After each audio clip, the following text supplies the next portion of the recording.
I know what you're thinking. It has been close to about, what, 2 years? 2 years since Canon released the R6. And you're thinking to yourself, is it still worth buying the Canon R6? Is it any good? What can I use it for? How are the capabilities? How does it handle real life experience? Well, hopefully today I can answer all those questions for you.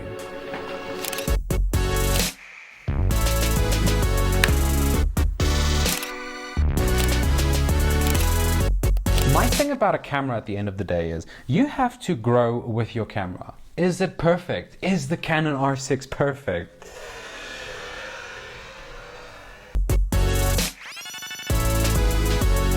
First of all, one of the reasons, the first reason actually, would be affordability for the versatility.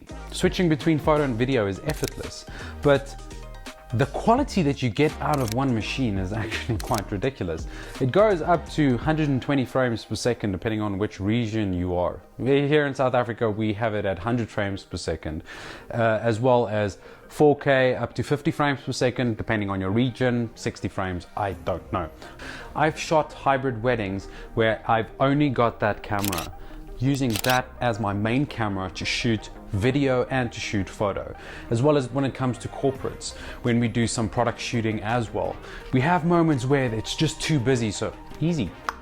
Switch, use the same lighting, same setup, just grab the still, easy, you can go. The other camera that has come close to that was the 1DX Mark II, and you know, back then it was still like double the price of the R6. So I'm like, I can deal with that. Like, that really makes me smile. Second reason, especially if you're more focused on video, why you need to have the R6 as a really nice camera to produce high quality content for maybe advertisements, online advertisements, TV ads as well. It can go up to 10-bit.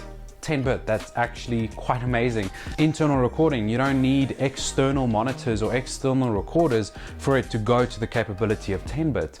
It can do that internally and it doesn't even chow up that much space. 10-bit is just absolutely amazing if you know how to grade it properly. What is 10-bit, you ask? You have more capabilities to work with the colors red, green and blue because there's more data being captured for red, green and blue. How much more? It's quite a few more. I think it's like 4 times more, 16 times more. I'm not entirely sure, but you have way more than an 8-bit. What I really love is that when you shoot in 4K, it doesn't have too much of a crop.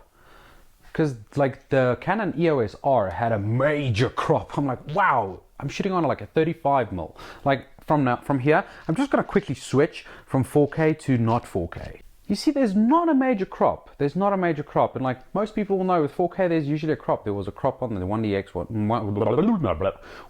Mark II and on the 5D Mark IV. I think my favorite, this is definitely my favorite function about the Canon EOS R6 is that it has IBIS, in-body stabilization, not like IS, the image stabilization that the EOS R has, where it kind of like compensates with your lens a bit more. This compensates with the sensor a little bit more. So you do have optimal stability. Like for the most part, and I'm going to be honest with you, for the most part, I do not use a gimbal anymore. Certain things, when I'm in the back of a car and I do have to have optimal stability because everything else is just too shaky, then yes, I'll have the gimbal. Other than that, I have thrown it away. Not like literally, it is still bestowed safe away, but the IBIS on this is absolutely awesome once you get to know the camera as well. In the beginning, don't rely too much on it because it does have that wobble and you gotta get used to that. So again, it just goes with the body. If you train the body to be optimally stable, the camera won't pick up those minor moments, you know?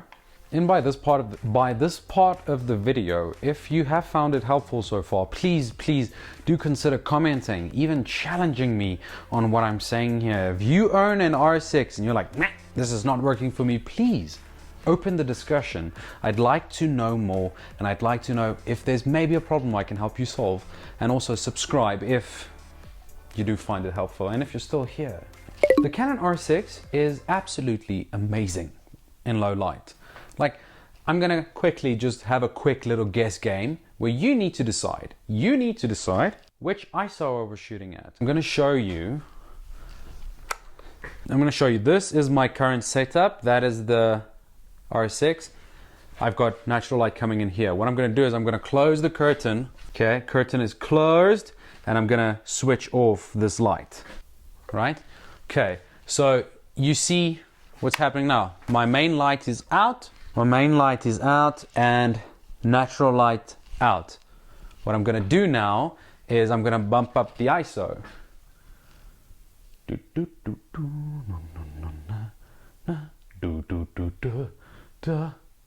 that's a bit too much, but let's quickly fix it there. Okay, that sounds about right. Cool. I want you to guess the ISO in the comments below. Guess it, guess it, guess it. And what? It's crazy, eh? I can't even believe it myself. You know, but the thing about ISO is you got to have your white balance right as well, because if you multiply, ISO is fake light that multiplies. If you multiply bad color temperature as well, it will have very orange and very, like, skin tones will look terrible. Okay, so for photo, it has touch and drag autofocus. Now, what that is when you're through the screen and you can find your focus through here and then snap, snap. No, it's absolutely amazing. It has a mechanical shutter and it has an electronic shutter. So all you really need to know is the mechanical shutter allows you to shoot faster, and then the electronic shutter just really allows you to shoot silently. Sometimes you just need silent shooting. And I found that it really just makes people feel less uncomfortable when they don't have the shutter going off the entire time. I love the sound of the shutter, but it's not everyone's cup of tea. People actually get nervous when you do that around them. And funny enough, the mechanical shutter reads artificial light better. So then I would assume that the mechanical shutter would wear and tear a bit easier and more than the electronic shutter. I'm not entirely sure. How about you guys? Comment below and let me know if you've found any issues with your electronic shutter or your mechanical shutter. Okay, so let's break down some of the things. No, it does not shoot in RAW. Shooting in C-Log does not mean shooting in RAW. And it doesn't chow up that much data, which I'm very impressed about, because you don't have to overload your editing softwares and your hard drives and everything with heavy files. Yes, it has overheated on me. Did I push it too far? Yes, I did. You know, it's one of those 14-hour production days where you're filming at like the highest resolution that the camera can possibly go. You're filming through a monitor, you've got lights on set, there's just so much happening. You can film it for up to 30 minutes before it cuts out. So just be aware, you can't just boom, let it roll and not expect anything to, like, it cuts out at 30 minutes. And I have noticed that some of those data files that do cut out give issues. So try and cut it at like 25 minutes. I know the capabilities that I have complemented with the capabilities that the camera has. So if you do get to a point where you're not happy with the camera, then maybe you need to start to reassess what you can do differently, how you can handle the camera differently, how you can handle lighting differently, and your general storytelling. And then from there decide if the camera is for you or not, and you know, if it is still for you. Thank you for tuning in.